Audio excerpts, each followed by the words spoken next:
हम साफ आ रहे ना, हेजी नहीं आ रहा ना। हम लोग पिछले क्लास में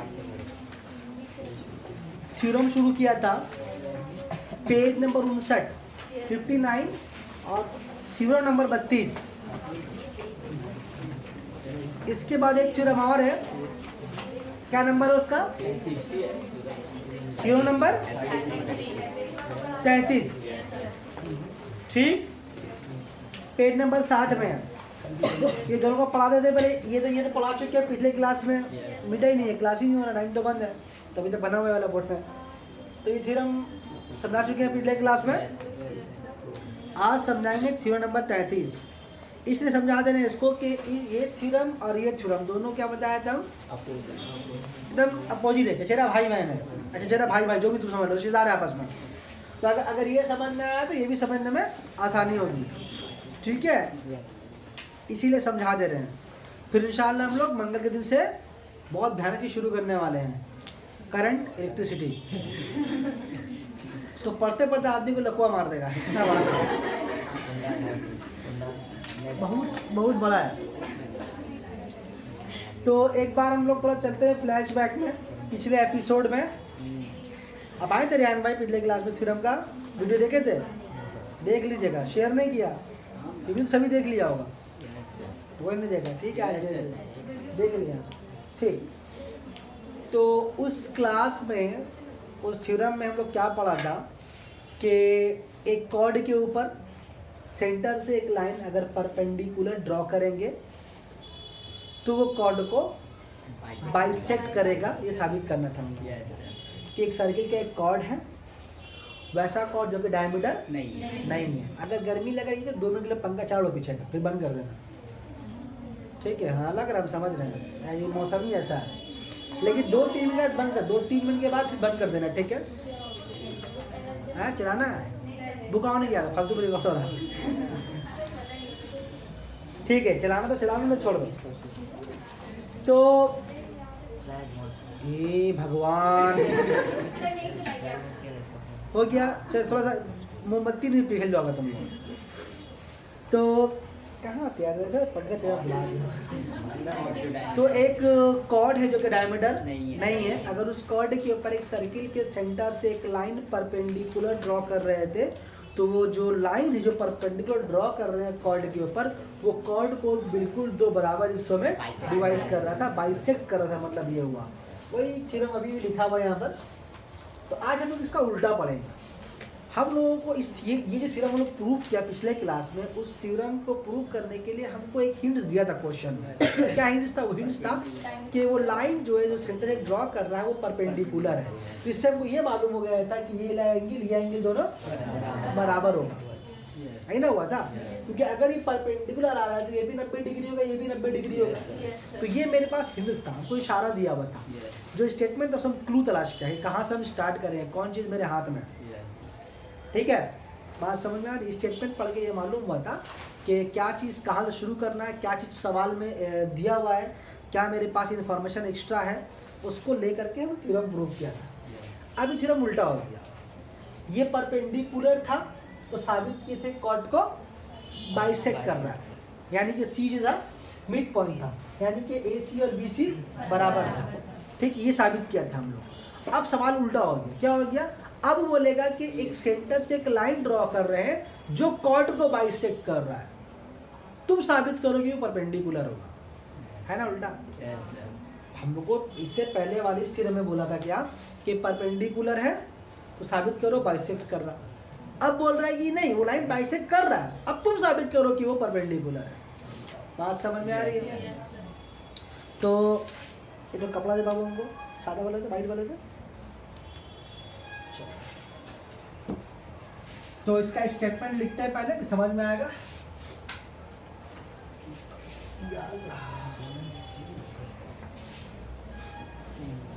ये थ्योरम पढ़ाएंगे, उसके बाद वाला थ्योरम के लिए कुछ हिंट्स देके छोड़ेंगे ताकि पिछले क्लास में काम आएगा।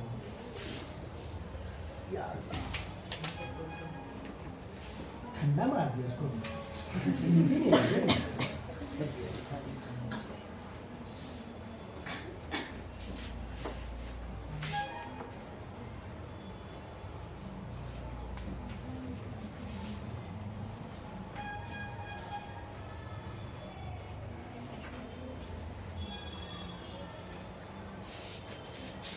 जो हमेशा पढ़ता है थोड़ा थोड़ा, वो एग्जाम के टाइम भी थोड़ा ही पढ़ता है। जो कभी कुछ नहीं पढ़ता, एग्जाम के टाइम उसको बहुत ज़्यादा पढ़ना पड़ता है। और दिमाग का भी कैपेसिटी है, कितना लेगा वो भी, तो फिर ले नहीं पाता, फिर बॉलिंग हो जाता है, वो बोल के बाहर गिर जाता है। याद पढ़ोगे 100 क्वेश्चन, याद रहेगा आधा क्वेश्चन, 99.5 खत्म हो जाएगा। डेली थोड़ा खाओगे, पढ़ाई वैसे डेली खाने वाला चीज़ है।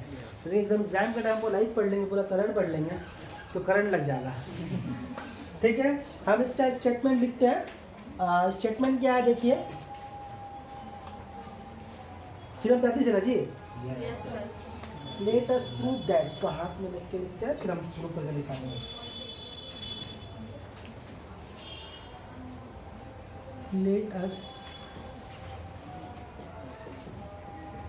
let us prove that if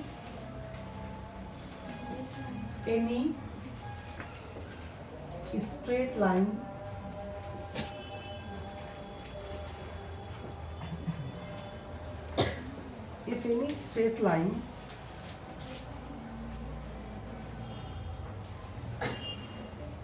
passing through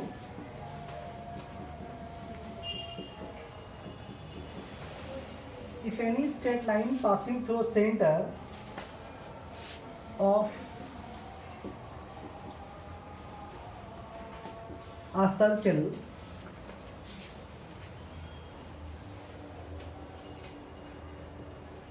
bisect any chord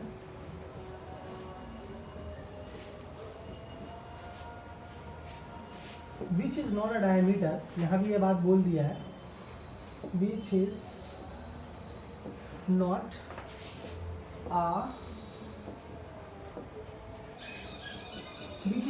diameter, then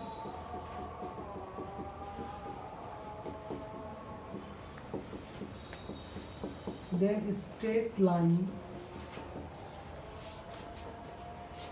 will be,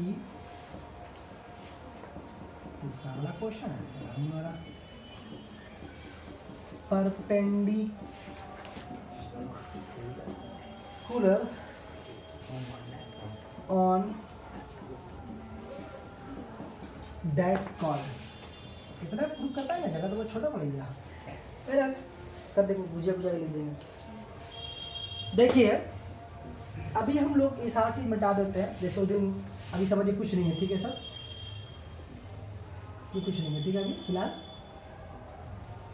सवाल में क्या बोला है, चलो साबित करते हैं, प्रूफ करते हैं। Any straight line passing through centre, कोई लाइन सेंटर से गुजर रहा है, तो चलिए कोई लाइन मान लेते हैं, ऐसे आ रहा है कोई लाइन, सही साथा होगा, उस लाइन का ये टुकड़ा दिखा रहा है, तो ये लाइन कौन सा हुआ जिसके बारे में बात हो रहा है, any straight line passing through centre of the circle. तो कौन लाइन के बारे में बात हो रहा है, ओसी के बारे में बात हो रहा है, क्योंकि आपको बोर्ड में कौन सा लाइन नजर आ रहा है जो सेंटर से गुजर रहा है, ओसी नजर आ रहा है, तो जो सेंटर से गुजर रहा है, तो ओसी एक लाइन में सेंटर से गुजर रहा है, ठीक है। बाइसेक्ट एनी कॉर्ड, किसी एक कॉर्ड को बाइसेक्ट करना है, किसी एक कॉर्ड को बाइसेक्ट करने का समझ गया क्या, कि जो बराबर हिस्से में काटना है।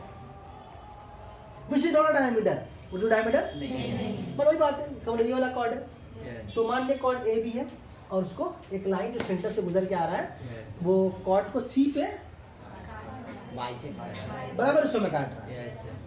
ये तो मेरे हाथ में जो बोल सवाल ने बोल दिया कि बराबर हिस्सों में काट रहा है, तो साबित करो वो जो लाइन जो सेंटर से गुजर आ रहा है कॉर्ड के ऊपर, वो परपेंडिकुलर होगा। बात समझ में आ रही है? तो यहाँ पर मेरे हाथ में क्या चीज़ है, मेरे हाथ में इंफॉर्मेशन एक चीज़ क्या है, सवाल के मुताबिक कि ये सी जो है मिड पॉइंट ए बी का, वहाँ जो प्रूफ किया था वो चीज़ हमको यहाँ पर मालूम है कि सी जो है ए बी का। तो एक बात हमको पता है, क्या मतलब कि ए सी और बी सी यहाँ पर बराबर है। इस बात को मन में रखो, रख लो मन में, रखो। तो ए सी और बी सी बराबर है, क्यों बराबर है, हम बोल रहे इसलिए बराबर है, मेरी बात मान ढंग से मान रहा है। कौन बोला ये बात, सवाल ने बोल रहा है कि सी जो है मिड पॉइंट है। कैसे सी मिड पॉइंट है, बोल रहा है ओसी कॉर्ड को बाइसेक्ट कर रहा है। तो पिछले क्लास में बाइसेक्ट करने का मतलब बता रहे हैं, तो बराबर इसमें काटा। तो ये मालूम है सी मिड पॉइंट है, तो मतलब AC और BC बराबर है। अम्मी का रोल याद आया मुझे। तो ये AC और BC बराबर, तो एक चीज मेरे हाथ में इंफॉर्मेशन है, AC और BC बराबर है, उसको मन में रख लो या हाथ में लिख के रख लो, बाद में पूछेंगे। तो वो साबित करने बोला है क्या, साबित करने बोला है कि OC AB के ऊपर परपेंडिकुलर है, OC AB के ऊपर परपेंडिकुलर। याद करो उस दिन परपेंडिकुलर वाला केस क्या हो रहा था, कैसे साबित होगा कि OC AB के ऊपर परपेंडिकुलर है। तो क्या बताया था, अभी भी ये रखा हुआ, कल से उस दिन से ही रखा हुआ, बताया था कि एक स्ट्रेट लाइन है और ये वाला दो एंगल बन रहा है ना, समझ बात, एक एंगल ये वाला बन रहा है, एंगल ये वाला बन रहा है। सभी देख के बोलेगा सर छोटा एक बड़ा है ना, तो ये दोनों बराबर कब होगा, दोनों के बराबर कब, बोलो बोलो, जब ये परपेंडिकुलर होता है ना। तो अगर हम किसी तरह से अगर ये साबित कर दे, अगर हम साबित कर दे कि ये वाला एंगल दोनों बराबर है, अगर अभी आपको बोलेंगे कि बाबू ये वाला एंगल बराबर है, हम बोले अगर ये वाला एंगल बराबर है तो क्या होना चाहिए, तो आपको मालूम है कि जब ये एंगल दोनों बराबर होगा ये वाला स्ट्रेट खड़ा होना चाहिए, लेकिन हम बोल रहे हैं कि दोनों एंगल बराबर है, तो आप बोले नहीं सर बराबर नहीं है, क्यों बराबर नहीं है, क्योंकि ये लाइन इसके ऊपर परपेंडिकुलर खड़ा, बात समझ में आ रही है। तो हमको साबित करना है कि हमको साबित करना है कि ये लाइन इस लाइन के ऊपर परपेंडिकुलर है। तो ये बात कैसे मालूम होगा, जब हम ये साबित कर पाए किसी तरह से कि ये वाला एंगल दोनों बराबर है, तो प्रूव हो जाएगा। क्योंकि अगर ये लाइन ये एंगल बराबर नहीं होता है तो परपेंडिकुलर नहीं होता। ये देखो छोटा हो गया बड़ा हो गया, नहीं है परपेंडिकुलर। ये एंगल बराबर होने का शर्त एक ही है कि एक लाइन दूसरे के ऊपर अमूल परपेंडिकुलर खड़ा रहेगा। ये बात पिछले क्लास में भी समझाया है, ठीक है ना, पक्का। तो अल्टीमेट बात समझ गए। अगर अभी नक्शा में तो बना है परपेंडिकुलर, लेकिन मानेंगे नहीं कि परपेंडिकुलर, हम साबित करेंगे कि OC AB के ऊपर परपेंडिकुलर है। तो अगर ये लाइन इसके ऊपर परपेंडिकुलर है तो क्या बात साबित करना पड़ेगा हमको कि ये वाला एंगल बराबर है। मतलब कैसे लिखेंगे इस बात को हम, कैसे इस एंगल का नाम कैसे देंगे, बोलो, एंगल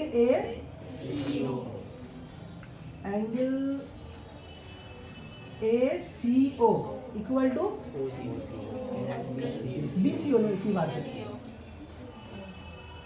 BCO है ना। तो अगर ये ACO और BCO दोनों बराबर है ना, तो ये एंगल भी कैसा होना चाहिए, 90 डिग्री होना चाहिए। तो आगे कंडीशन है नहीं, मतलब अगर ये वाला एंगल बराबर है, इसका मतलब ये बात साबित हो रहा है कि OC जो है AB के ऊपर परपेंडिकुलर है। ये बात दिमाग में बैठ रहा है कि नहीं, लॉजिकली बैठ रहा है कि नहीं, प्रैक्टिकली बैठ रहा है कि नहीं। मतलब ऐसे हम बोल रहे हैं तो आप मानते ऐसा नहीं है, मतलब आप बात समझ में आना चाहिए। आपको मिसाल देकर समझाया हूँ कि कैसे परपेंडिकुलर होगा।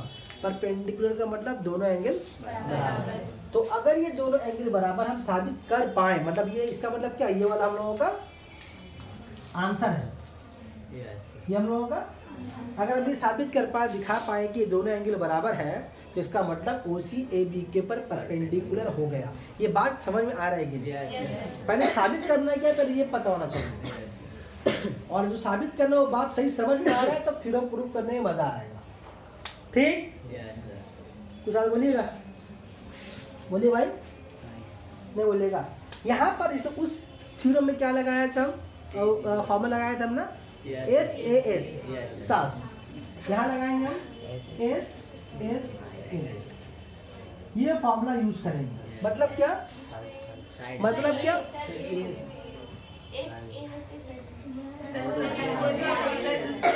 हम बोले उस थ्योरम में S से S इस्तेमाल करके फॉर्मूला, इस थ्योरम में इस्तेमाल करेंगे SSS, साइड साइड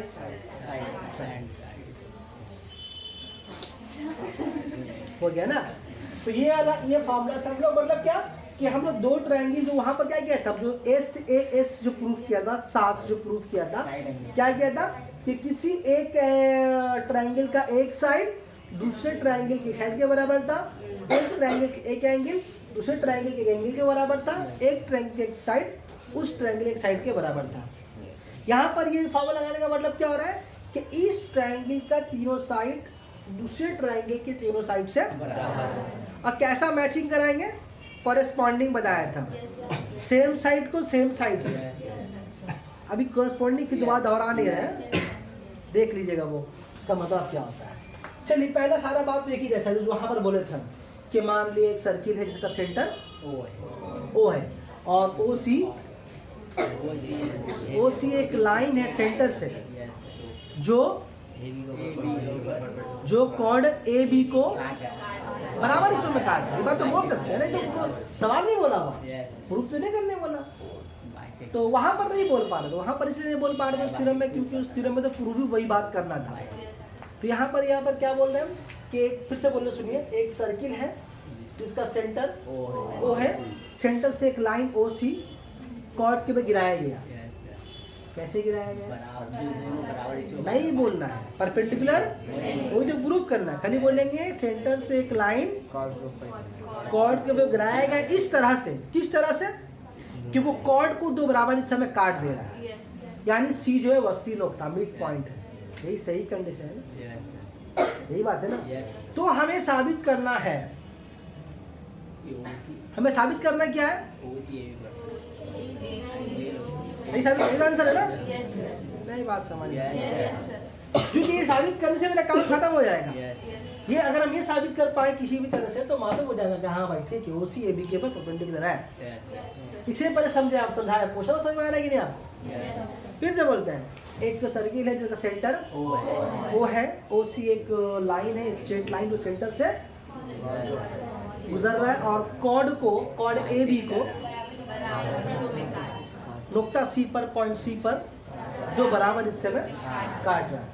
ठीक, तो हमें साबित करना है कि फलाना इक्वल टू ढिकाना, मतलब क्या एंगल। तो ये साबित करने से ही साबित हो जाएगा तो कि परपेंडिकुलर है। क्या ख्याल है? ठीक, चलिए अब क्या करेंगे हम लोग, कहाँ गए? तो उसके बाद कंस्ट्रक्शन में गए, बनावट में। चलिए आज भी हम लोग कंस्ट्रक्शन करते हैं। तो कंस्ट्रक्शन में क्या बोलेंगे हम लोग? वहां बोले थे क्या बोलेंगे? नुक्ता ओ को बोल भाई, नुक्ता ओ को नुक्ता बी से और नुक्ता ओ को मतलब पॉइंट ओ को पॉइंट ए से, तो नुक्ता ओ को नुक्ता बी से और नुक्ता ओ को नुक्ता ए से। यहाँ तक देखिए बात बोल पा रहे हैं पूरा आप लोग? यही तो शुरुआत के तो यही आपका स्टार्ट है थ्योरम का। फिर से बोलना एक बार, सब पुरानी बात है ना। सिर्फ दोनों में फर्क क्या था कि वहां पर हम लोग उस थ्योरम में हम लोग बोल रहे थे कॉर्ड परपेंडिकुलर काट रहा है, वहाँ बराबर काट रहा नहीं बोल रहे, तो बराबर काटना प्रूफ करना था। यहाँ पर क्या बोल रहे? परपेंडिकुलर नहीं बोले, सिर्फ बोल रहे बराबर काट रहा। क्यों? क्योंकि यहाँ पर हम लोगों को परपेंडिकुलर, दोनों क्वेश्चन में डिफरेंस समझ में आ गया। चलिए अब कहाँ चलेंगे? लिखेंगे in triangle.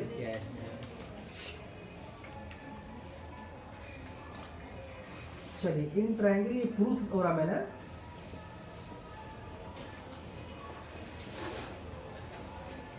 In triangle A O C, triangle का नाम लेने का मसला नहीं, कहीं से भी ले सकते हैं। एंड ट्रायंगल, मतलब कौन ट्रायंगल देखा? बात समझ आ रही ना? ए ओ सी और बी ओ सी, तो लोग दोनों इस दोनों ट्रायंगल में, कौन दोनों ट्रायंगल में? इस ट्रायंगल में और इस ट्रायंगल हम लोगों को तीन साइड बराबर दिखाना है। तो पहला हम लिख रहे क्या कि बाबू देखो ओ ए और ओ बी बराबर है, ये दो दिन बराबर था। क्यों बराबर है? क्या है बोलो? क्यों? Radii of same circle. देखो ना, मक्खन का तरह समझ में आएगा। अगर तुम समझना चाहोगे तो तुम बहुत से समझ में आएगा। ओ ए और ओ बी दोनों एक ही सर्किल का रेडियस है। तो हमें जो इस ट्रायंगल का ओ ए क्या चीज है? इस ट्रायंगल का एक साइड है। ओ बी क्या चीज है? उस ट्रायंगल का एक साइड है। तो इस ट्रायंगल के एक साइड को हम उस ट्रायंगल एक साइड से बराबर कर दे रहे हैं। आप कुछ नहीं बोल रहे, ठीक किया गलत किया? कर सकते हैं, है कि नहीं है? ठीक, बात समझ में आ रही है? तो हम लोगों का एक काम हो गया। अब दूसरा क्या हम लोग जानते हैं क्या कि OC बराबर है OC का, ये भी उस दिन था है ना। तो OC इसके लिए भी एक साइड है और OC उसके लिए भी एक साइड है, तो क्या इसके लिए छोटा उसके लिए बड़ा होगा? नहीं ऐसा नहीं है, दोनों क्या होगा? बराबर। इसे लिखा OC के, लेकिन हम क्या बताया था आपको समझाने के लिए बात लिखा है। थ्योरम में इस बात को कैसे लिखा जाता है? थ्योरम में इस बात को लिखा जाता है कि OC दोनों में कॉमन है, दोनों में आम है। आम मतलब खाने वाला नहीं, खाने वाला, ठीक है। तो लिखते हैं यहाँ पर OC is common to both. देखिए यहाँ तक आपको लगता नहीं कुछ थ्योरम में कुछ ज्यादा फर्क पड़ा है, सिर्फ प्रूफ करना है क्या बीच में ये वाला चेंज हुआ सर उस थ्योरम के मुकाबले और इस थ्योरम के मुकाबले सिर्फ ये वाला लाइन जरा सा चेंज हुआ। और ये लाइन कहाँ चेंज हुआ है? जहाँ पर बोलना पड़ा हम लोगों को क्या के काट रहा है बराबर, ये दो लाइन थोड़ा चेंज है, ठीक। अब देखिए यहाँ पर इसके साथ क्या हुआ हम लोगों का, ठीक। तो अब एक ट्रायंगल में 3 साइड तो होता ही है भाई, तो अब इसको इससे मिला लिया, इसको इससे मिला लिया। अब बचा कौन? इसका ये वाला बचा, इसका ये वाला बचा। तो अगर हम उसको बोल दें कि बाबू कि AC और जो BC है वो बराबर है, ये क्यों बोल सकते हैं? इसका तो लॉजिक समझ में आया, इसका लॉजिक समझ में आया। ये कैसे बोल रहे हैं कि AC और BC बराबर है? ये बात कौन बोला? सवाल में गिवन था, सवाल में गिवन था कि OC जो है AB को बाइसेक्ट कर रहा है, तो बाइसेक्ट कर रहा मतलब सी मिड पॉइंट है, सी मिड पॉइंट, तो AC और BC क्या है? बराबर। तो ये वाला इंफॉर्मेशन कोई लॉजिक से नहीं है, कहां से? गिवन है थ्योरम में। तो लिखेंगे यहाँ पर गिवन इन स्टेटमेंट।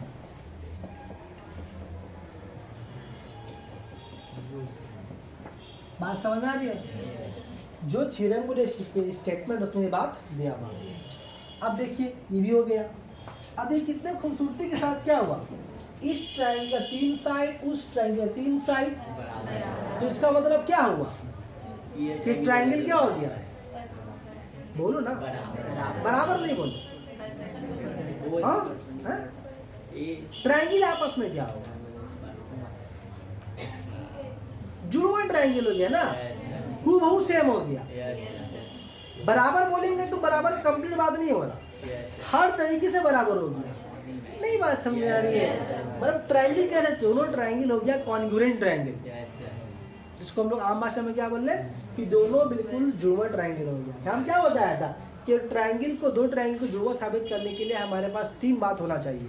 तो एक बात मुझे बताया S से S, और एक ये वाला S S S। अगर 2 ट्रायंगल में 3 साइड बराबर साबित कर दिया, मतलब 2 ट्रायंगल आपस में हर तरीके से, बात समझ आ रही है? हम बराबर क्या साबित किया? 3 साइड। तो 3 साइड आपस से बराबर साबित करने से ये मालूम हो गया कि ट्रायंगल क्या हो गया, बिल्कुल हर तरह से, हर एक पॉइंट से, हर एक जाविये से बराबर हो गया। हम क्या मिलाया? हम बोले इसको इसके बराबर दिखाया, इसको इसके बराबर दिखाया, इसको इसी के बराबर दिखाया, मतलब साइड को दिखाया। साइड को दिखाने से मालूम हो गया ट्रायंगल क्या चीज है, हर तरह से आपस में बराबर है। तो इसका मतलब क्या हुआ? बाकी सब चीज भी तो क्या होगा? इसका ये वाला एंगल किससे मिलेगा? बोलो, इससे मिलेगा। तो इसका ये वाला एंगल भी, वाला एंगल बराबर होगा। अब इसको चेक करने की जरूरत नहीं, क्योंकि ट्रायंगल क्या हो गया? नहीं, बात सही है। जब ट्रायंगल ही कॉन्ग्रुएंट हो गया, ट्रायंगल ही जुड़ा हो गया, तो बाकी सब चीज भी क्या होगा? तो ये वाला एंगल भी किसके बराबर होगा? इसके बराबर होगा, ठीक। तो ये वाला एंगल किसके बराबर होगा? बोलो बोलो, कहाँ का? यहाँ का। तो ये वाला एंगल इसके बराबर, ये वाला एंगल, तो ये एंगल किसके बराबर होगा? इसके बराबर होगा। ये वाला एंगल किसके बराबर होगा? इसके बराबर होगा। तो सुनदेव क्या बोलेंगे? ये तो इसके बराबर हुआ, ये इसके बराबर, और ये वाला किसके बराबर हुआ? इसके। एंगल का नाम कैसे लेंगे हम लोग? पहले लिखना पड़ेगा, बच्चा लिखना पड़ेगा। पहले एक बात हमको, एक बार लिखना होगा पहले क्या? ट्रायंगल AOC बराबर है ट्रायंगल BOC। कैसा बराबर है? हर तरह से बराबर है। है ना? तो इसका मतलब सब एंगल ही बराबर होगा। तो एंगल ACO, बोलो, ACO बराबर होगा एंगल BCO। देखो तो प्रूफ नहीं हो गया है? आ गया आंसर। तो यहाँ पर क्या बोलेंगे? दिस शोज दैट, क्या बोलेंगे? This shows that,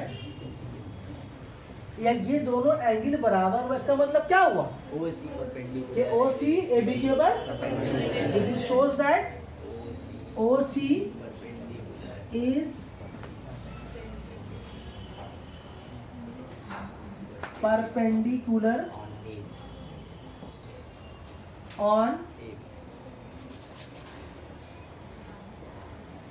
chord AB। उठा दी बोला था सवाल बोला था, ठीक बोला। अब बात बन रही था, हम ज़्यादा नहीं बोला। सर पॉज करो इसको, पॉज करो। ये कहाँ दे रही हो गया?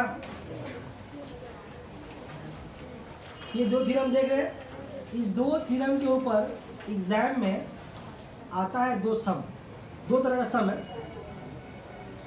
अक्सर एक आता है 2 नंबर का शॉर्ट क्वेश्चन में। तो इसके ऊपर कैसा क्वेश्चन आता है हम एक दिन बीच में करा देंगे, ठीक है? क्या मेरे पास टेस्ट कंप्लीट हो जाएगा, उसके बाद इसके ऊपर जो 2 नंबर का शॉर्ट क्वेश्चन आता है, अब वो टिफिन जब कभी हो जाएगी वो। मेरी बात समझ रही? 2 थ्योरम जो पढ़ाया है, क्या 2 थ्योरम में पढ़ा हम लोग? 2 थ्योरम जो बात पढ़ा हम लोग, इसके ऊपर थ्योरम के ऊपर 2 छोटा क्वेश्चन आता है, बनाना पड़ता है, 2 नंबर का रहता है क्वेश्चन। हम आपका हाथ में देंगे तो आपको समझ में आएगा और हम बना कर दिखाएंगे। अभी इसको फिलहाल नहीं करा, ये थ्योरम आप याद करके दिखा दीजिएगा, तो आप लोगों को हम वो कराएंगे, ठीक है? इसके बाद जो थ्योरम होगा उसका हल्का सा एक सूसा दे के छोड़ देते हैं कि पिछले एपिसोड में क्या होगा, ठीक है? मतलब जो पढ़ेंगे थ्योरम हम लोग ये वाला, तो बहुत सारा चीज़ जो बेसिक बताते हैं, बुनियादी बात, वो उस दिन नहीं बताएंगे। अभी टाइम चूँकि आज है तो बता दे रहे उसका बुनियादी बात, ठीक है? जब भी वो थ्योरम होगा तो आप वो कॉपी लेकर के आइएगा और उसको पढ़ के बनाइएगा, ठीक है? तो चलिए अभी जो लोग थ्योरम तो नहीं करेंगे, लेकिन थ्योरम है कहाँ बता रहे हैं आपको हम। वो थ्योरम 123 नंबर पेज में है, थ्योरम नंबर 34, पेज नंबर 123 में थ्योरम नंबर 34। बहुत इंपॉर्टेंट थ्योरम है, हाँ, थ्योरम नंबर 34 बहुत इंपॉर्टेंट थ्योरम है, लेकिन कुछ साल से आ ही नहीं रहा है। हर साल हम यही सोचते हैं कि सर आएगा। आप सुनिए थ्योरम कब से इम्पोर्टेंट है? थ्योरम 2016 से इम्पोर्टेंट है। 2016 से अब आएगा, अब आएगा, अब आएगा, इसे डिसाइड किए इस बार थ्योरम ज़्यादा बढ़ाएंगे। जो इम्पोर्टेंट है ये 2 थ्योरम और है, मतलब समझ लो दोनों हीरो थ्योरम है, लेकिन आ नहीं रहा, पता नहीं क्यों नहीं रहा ये। लेकिन इस थ्योरम के ऊपर बहुत सारा शॉर्ट क्वेश्चन बनेगा, आता है चाहिए तुम। चलिए तो हम लोग बात करते उसी के बारे में। थ्योरम नहीं पढ़ेंगे हम लोग आज, सिर्फ उसका बेसिक आइडिया जो इस थ्योरम में लगेगा। चलो इसको मिटा दे बाबू, आहिस्ते का बात ही नहीं कर।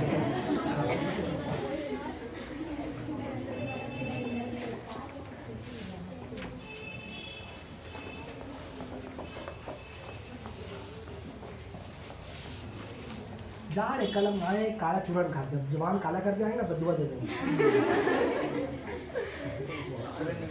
मिलता है काला चूरन, अभी नहीं मिलता, पहले मिलता ना मिलता है काला चूरन।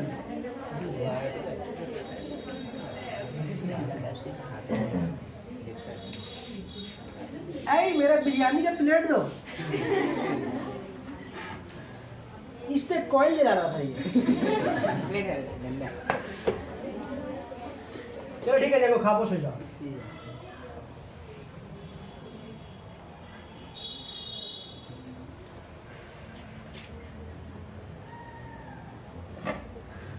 बाबा इतना अच्छा बना नहीं, ये क्या है?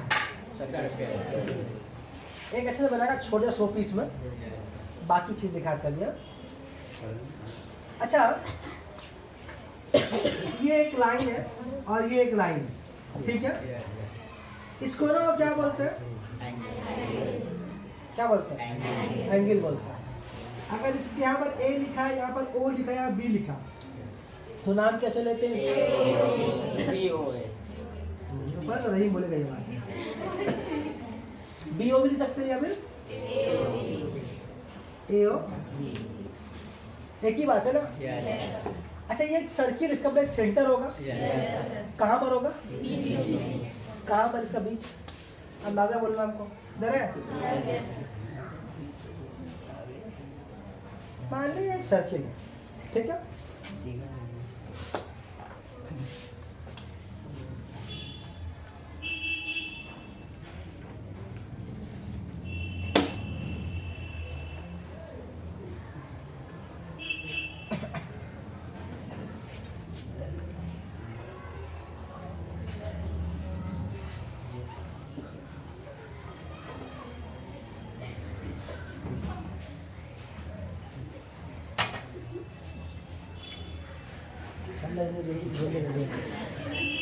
तो अगर नाम दे इसका, यहाँ पर ए नाम दे, इसका नाम बी दे, इसका नाम, तो ये एंगल बन रहा है। नाम बोलो क्या? इस एंगल का नाम बोलो क्या है? अच्छा हम लोग फूल और कांटे फिल्म देखा अजय देवगन का? फूल और कांटे फिल्म देखे हैं? फूल और कांटे अजय देवगन का आता है, कॉलेज में दो बाइक में दिख करके वैसे आ रहा था है ना? नहीं देखा? अरे तो विली में अजय देवगन का जिसमें कुछ चमार लगता है, हाँ खुद को डुप्लीकेट लगता है, काला काला हीरो अजीब तरह का, वैसा हीरो तो उस टाइम तो हीरो बन जाता है, गोरा है। तो बहरहाल तो अजय देवगन है, मतलब ये एंगल है। अच्छा इस ये एंगल देखो, क्या नाम है एंगल का? ए ओ बी। इस एंगल में खास बात देखो, इस सेंटर को लेके बना, कहाँ पर सेंटर है? यहाँ पर सेंटर है, तो इस एंगल को बोलेंगे सेंटर पर का angle, angle at the centre. क्या बोलेंगे इस बात को? ए ओ बी जो है एंगल तो है, A O B is an angle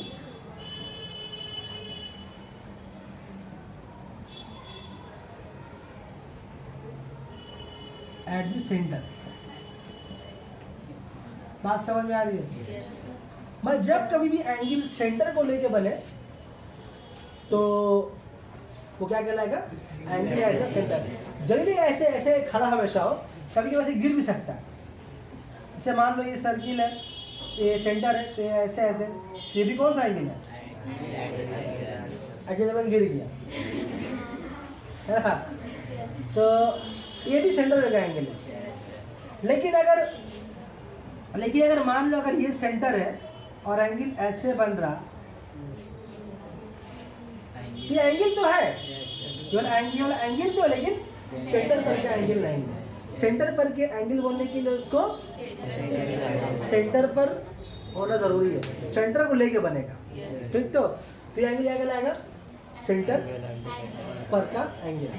अच्छा ये जो सेंटर पर का एंगल है वो खड़ा है कहीं पर, कहीं पैर फैला कर खड़ा है कहीं पर? कहाँ खड़ा बोले तो? इस पे खड़ा है ना? क्या क्या क्या, क्या नाम क्या देंगे इसका? सर मतलब पूरा इसका नाम क्या है? ना, इसका नाम ज्योमेट्री की भाषा में, सर्किल तो के पूरे बाउंड्री को बोलते हैं हम लोग सर्कमफेरेंस। उस सर्कमफेरेंस के एक छोटे से टुकड़े को, छोटा सा टुकड़ा को, ये वाला क्या चीज है? ये एक छोटा सा टुकड़ा सर्किल का है ना, इतना बड़ा, इसको बोलते हैं आर्क, ARC। क्या बोलते हैं उसको? इसको बोलते हैं हम लोग, हम बंदूक से लेके जाते हैं इसको बोलते हैं हम लोग आर्क। अरे कैसा लिखा है, मिटता भी नहीं है मेरे यहाँ, ठीक ना? तो ये सर्किल का जो छोटा टुकड़ा क्या उसको बोलते हैं हम लोग आर्क। ठीक, तो ये एक सेंटर पर का एंगल है। कहाँ खड़ा है? एक आर्क पे खड़ा। उस आर्क का नाम क्या है? तो आर्क का नाम करने, आर्क का नाम ज्योमेट्री लेने का तरीका क्या है कि कम से कम उसके बाद 3 पॉइंट होना चाहिए। अगर हम ए भी नाम लेंगे तो देखो कॉर्ड हो जाएगा। देखो अगर ए भी नाम लेंगे तो क्या होगा? ए भी क्या होगा? ए भी तो कॉर्ड हो जाएगा, वो आर्क का नाम नहीं होगा। तो आर्क का नाम लेने के लिए क्या करते हैं हम लोग? यहाँ पर एक और यहाँ पर पॉइंट दे करके मान लो पी लिख लिया, मान लो पी लिख लिया। तो ये जो हुआ अभी क्या होगा? अभी वाला हो गया। ठीक, तो अगर हम इसे बोलेंगे ए बी तो क्या होगा? कॉर्ड होगा। तो इस आर्क का नाम क्या होगा? A P C. इसके हल्का ऐसे घुमा देते हैं, सॉरी शक्तिमान, ए पी हल्का सा इसको ऐसे घुमा दिया। घुमा देने का मतलब क्या होगा कि आर्क है। तो ये ए पी बी क्या हुआ? A P B is an arc. ठीक, तो अब देखो उसके बारे में क्या बोल सकते हैं। एक सर्किल है जिसका सेंटर ओ, ए ओ बी कहाँ पर का एंगल है?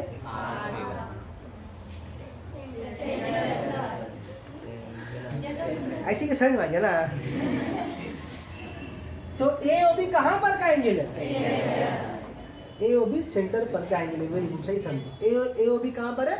सेंटर पर का एंगल है। ठीक है, और वो कहाँ खड़ा है? आर्क का नाम बोलो। आर्क ए पी बी के ऊपर। बात समझ में आ गई है? तो ए ओ बी एक सेंटर पर का एंगल है जो कि आर्क ठीक। तो अच्छा बताओ, तो ओ ए और ओ बी ये बड़ा कौन होगा? दोनों बराबर कहाँ है? Radius. O A B radius, O B radius. चलो ठीक है, अच्छी बात है, बात समझ में आया। ठीक, तो अच्छा समझ गए बात? अच्छा, अब चलिए हम एक विधा इसके यहाँ पर मेरे चाय बोलता भी नहीं है। तो बच्चा अच्छी,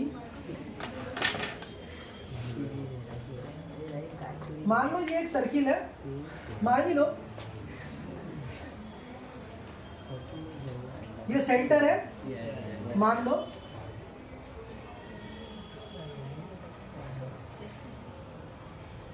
इसका नाम दिया हम सी डी ई। ये एंगल है, एंगल बन रहा है वाला। बोलो भाई, क्या नाम है इस एंगल का? Angle C E D. ठीक है, और कुछ पॉसिबल नाम है इसका? Angle D E C. ठीक, तो कोई अगर इसको बोले कि सेंटर पर का एंगल है, बोले क्या बोलेगा? ऐसे क्यों बोलेगा? अंदाज है, बोलो भाई। मानोगे उसको कि सेंटर पर का एंगल है? वो काहे मानोगे? क्योंकि सेंटर को तो लेके बना ही नहीं है। जब सेंटर को लेके बनेगा तभी उसको बोलेंगे वो सेंटर पर का एंगल है। ये सेंटर पर का एंगल नहीं है, तो फिर कहाँ पर का एंगल है? सर्किल पर। चूक है, हमको याद देना है। ठीक है, चाहे बचा बसा। तो इस एंगल को बोलेंगे हम लोग कि ये एंगल सरकमफेरेंस पर का एंगल है। क्यों? क्योंकि ये सरकमफेरेंस के ऊपर किसी एक पॉइंट पर बना है ना। एंगल कहाँ बना? ई पे ना। ई कहाँ पर है? सरकमफेरेंस के ऊपर है। तो चूंकि ये वाला जो एंगल बना है सरकमफेरेंस के ऊपर किसी एक पॉइंट को लेके बना है, इसलिए क्या इसको बोलेंगे हम लोग? सरकमफेरेंस पर का एंगल। ठीक है, तो क्या बोलेंगे? ये दोनों एंगल विद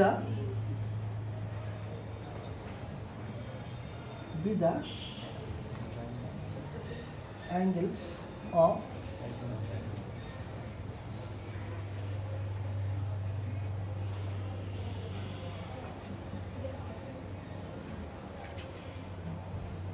सरकमफेरेंस। ठीक है ना?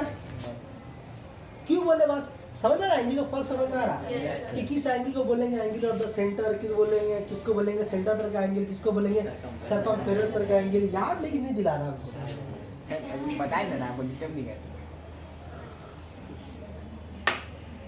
बात समझ में आ रही है? कोई डाउट है? अब अगर हम एक यहाँ पर एक तो बना हुआ है, किसी को इस्तेमाल कर लेते हैं। मान लीजिए यहाँ पर का सेंटर था,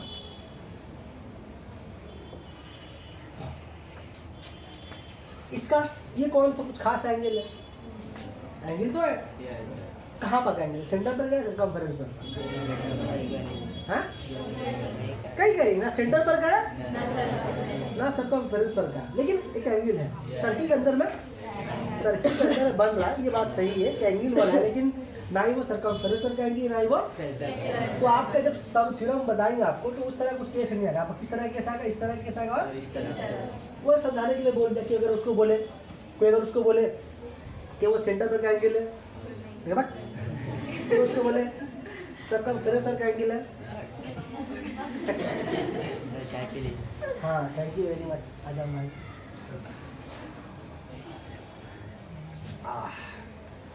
समझ में आ रही है बात? तो अभी दो बात समझ में आया, किसको बोलेंगे सर्कमफेरेंस पर का एंगल और किसको बोलेंगे सेंटर पर का एंगल। तो ये वाला भी, ये भी जो एंगल तो खड़ा है ना, ये लंबा वाला जो देखो सीधा वाला है ना, तो ये भी तो एक अजय देवगन है, ये तो खड़ा है कहीं पर। कहाँ पर खड़ा है? सर्कमफेरेंस पर। ये तो सर्कमफेरेंस पर का एंगल है, खड़ा कहाँ है? आर का नाम बताओ।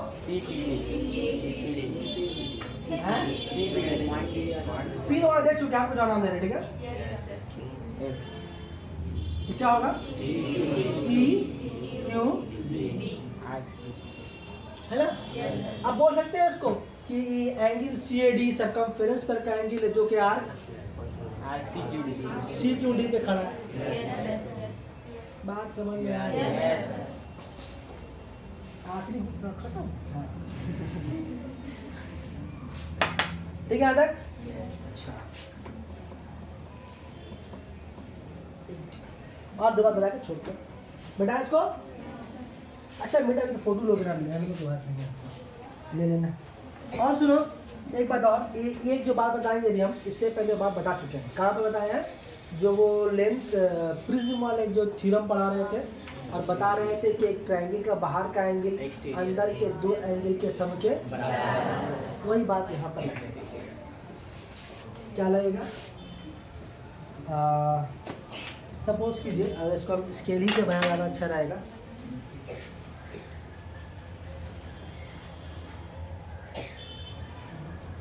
खास लो जी बड़े खास लो, बात नहीं, खांसी तो फायदा कुछ नहीं। हम लोग मस्जिद में भी खा देते हैं, क्या करेंगे? कितना रोकेंगे? मस्जिद है ना भाई, तो खांसी तो पाएगा तो उसको रोक लेना, वहाँ ना खतरनाक हो जाता है ना भाई। और जहाँ से एक छोड़ेगा ना तो अगला बार कितना भी छोड़ना शुरू कर देगा। अच्छा लगता है वो रेडी रख तो खांसे। ऐसा होता है लोग को नहीं पता लगा, लोग पता है ना। अगर एक बार खांसी अगर आ गया तो आती रहता है। परसों हो लेना सीधे बोल। तो यहाँ पर अच्छा बताया, पर क्या डालेंगे बना बताओ तुमको? हाँ, 4 बना। अगर नाम इसका तो यहाँ पर ये वाला अगर A नाम दे, ये B नाम दे दे, ये C नाम दे दे और ये वाला D नाम दे दे, तो कहाँ कहाँ बना है? एक एंगल यहाँ बना है, एक यहाँ बना है, एक यहाँ बना और एक यहाँ बना है। इस 4 एंगल में 3 एंगल ट्रायंगल के अंदर है, एक एंगल ट्रायंगल के बाहर है। तो जो एंगल ट्रायंगल के अंदर है, जो एंगल ट्रायंगल के अंदर, उसको बोलते हैं इंटीरियर एंगल, दाखिली जाविया। और जो बाहर है उसको बोलते हैं एक्सटीरियर एंगल, बैरूनी जाविया। ठीक। तो एक थ्योरम था क्लास 8 में, जो कि अभी भी है, तो आप लोग नहीं है क्लास 8 में, तो उस थ्योरम में ये बताया गया था कि ये जो एंगल है, ये जो बाहर का जो एंगल है, कौन एंगल? Angle ACD। बाहर का जो एंगल होगा ट्रायंगल के अंदर के 2 एंगल के सम के बराबर होगा। और वो कौन दो एंगल जो बिल्कुल ऑपोजिट में होगा। अभी देखिए ये वाला एंगल इससे साइड में टच करके बना हुआ ना, तो इसका कोई कंट्रीब्यूशन नहीं, क्या होगा, इसके अपोजिट में कौन है, ये दोनों।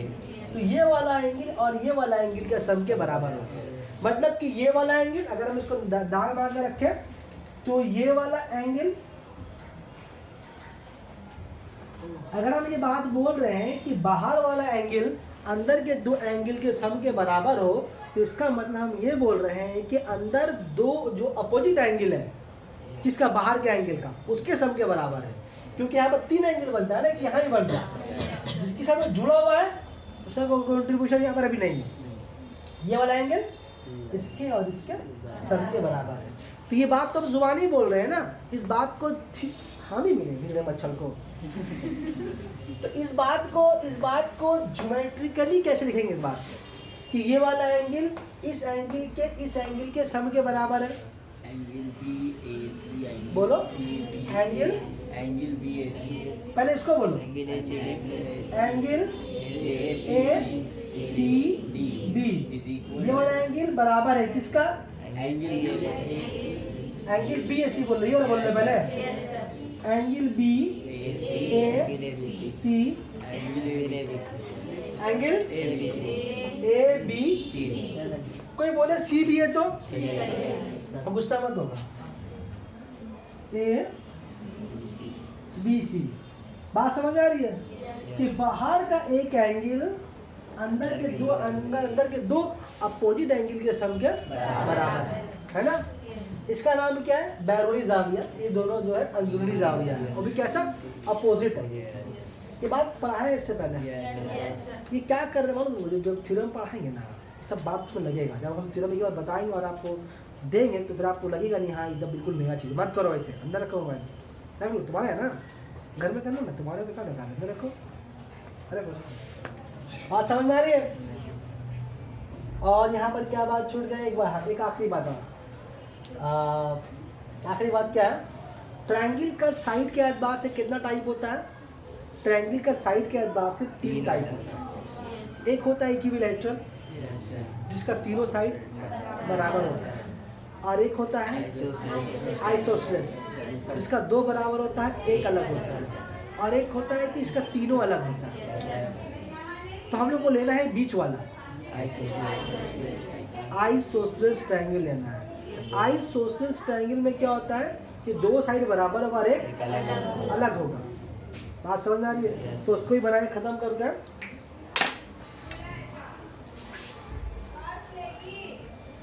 तो बंद कर दो, तो भिड़ा दो आप मुझे, कैसे कैसे आवाज आ रहा है बात। ठीक, चलिए इस बात को यहीं पर समेट दे रहे हो जाएगा।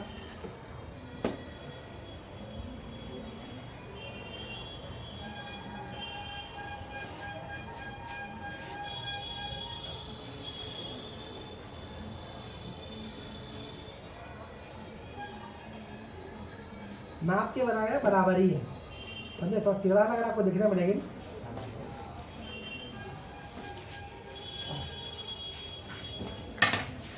ये ट्रायंगल एक आइसोसेलेस ट्रायंगल का मिसाल है, ठीक है।